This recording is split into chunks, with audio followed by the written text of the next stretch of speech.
Hi CCF, this is Frank. This last week, we put out a series of videos regarding studying the Bible in context. In one of them, I mentioned the website blueletterbible.org. And I thought maybe if you haven't been there, I would love to introduce you to it and hopefully inspire you to use it toward the end of studying the Bible in context. As you can see, I have my own account. You could get your own. It's all for free. You can put your own preferences in, what Bible you study from, the whole deal. Down here on the front page, you can find a full tutorial that'll last much longer than this video will. Normally, you'll start your week, I will start my week by putting in the scripture reference. And when I do that, this is what pops up. You get the full text of James chapter 3. And over here, this is where we'll begin. You just scroll over Tools, and the submenu will pop up. Interlinear is where I start. This will help you to look at the Greek text.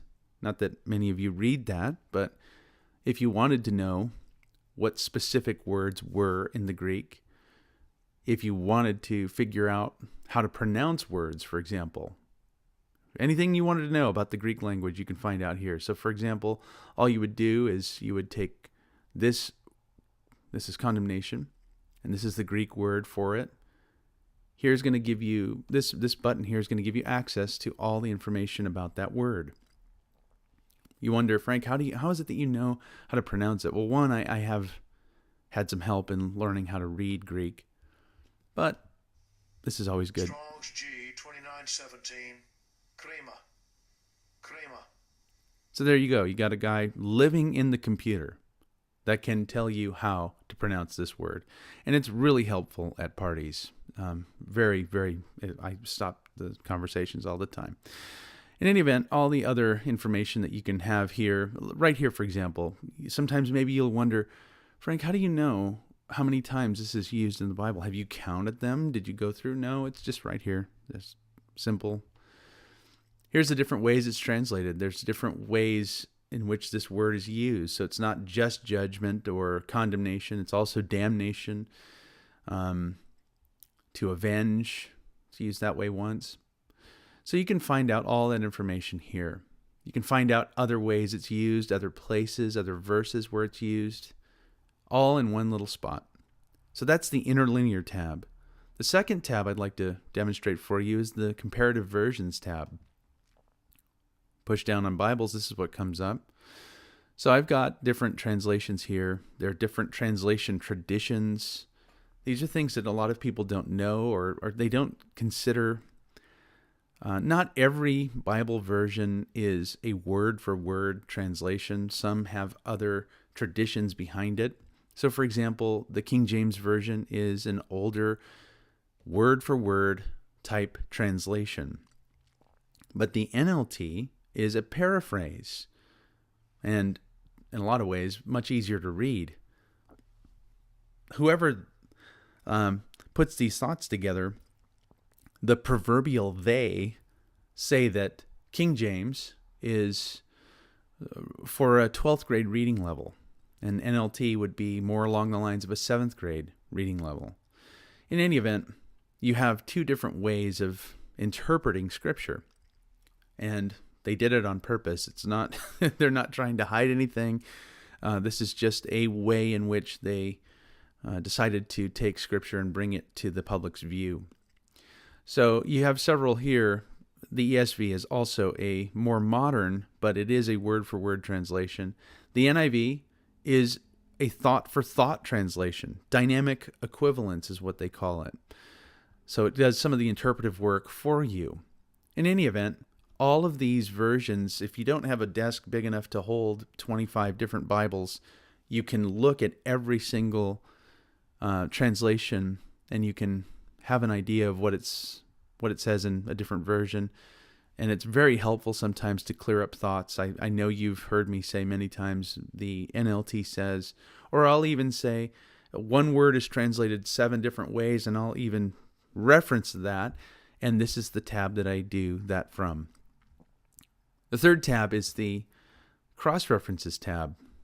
when you want to find a specific topic, so let's take condemnation, for example. You just press on it. It'll take you down to the bottom of the page. It'll show you where this verse is, or where this thought is used in other places. What does Jesus say about condemnation? What does Paul say about condemnation? What does the whole of the Scriptures say about it generally? And of course, this particular word, this is limited mostly to the New Testament, not because there aren't verses like this in the Old, but for whatever reason, they've collated these verses together just from the New. So you can take a look here and you can begin to put an entire topical study together with regard to that one topic. But of course, we all want to be careful. Topicals, we want to definitely stay in the line of studying the Bible in context. And oftentimes, even if you're doing a topical, it can be a challenge to remain in context and to honor the context of each of the passages without just taking it and putting it in to prove what you want to say about a topic. So we want to be careful about that. But in any event, it would be helpful to know where else this idea is used, and Blue Letter Bible gives you that opportunity to know where those places are. Finally, at the end of my week, I tend to listen to different pastors who have taken the same material and put it together for their congregations so that I don't go into the pulpit alone. I call it my round table. At the end of the week, after I've done my own work, after I've looked at every one of the definitions and gone through all the different translations, I won't come here per se. You can, though, and you can listen to audio. Here's Joe Focht. He's the pastor of Calvary Chapel of Philadelphia. And here's David Guzik, former pastor of Calvary Chapel Santa Barbara. Very, very helpful, very reputable men in the faith that I trust and I use every week when they have things available. Now, this site is a text commentary, so you can actually go over here and see Pastor David Guzik's notes that he used when he taught this passage.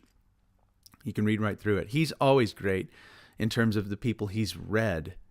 For example, I don't own Moffat's commentary, but he does, and he quotes it here. It's helpful to bring that in to your own manuscript if you want to use those things. And of course, Pastor David Guzik is famous for being a super fan of Spurgeon. So if you ever need a Spurgeon commentary or a note from him, he's the guy to get it from. In any event, I hope this helps you a little bit just to be introduced to this incredibly helpful site. I hope maybe it inspires you to get your own account. But more than anything, I hope that it gives you the opportunity to study the Bible in context and to be able to hear what God has said and to discern His voice for your life. God bless you guys. We'll see you on Sunday.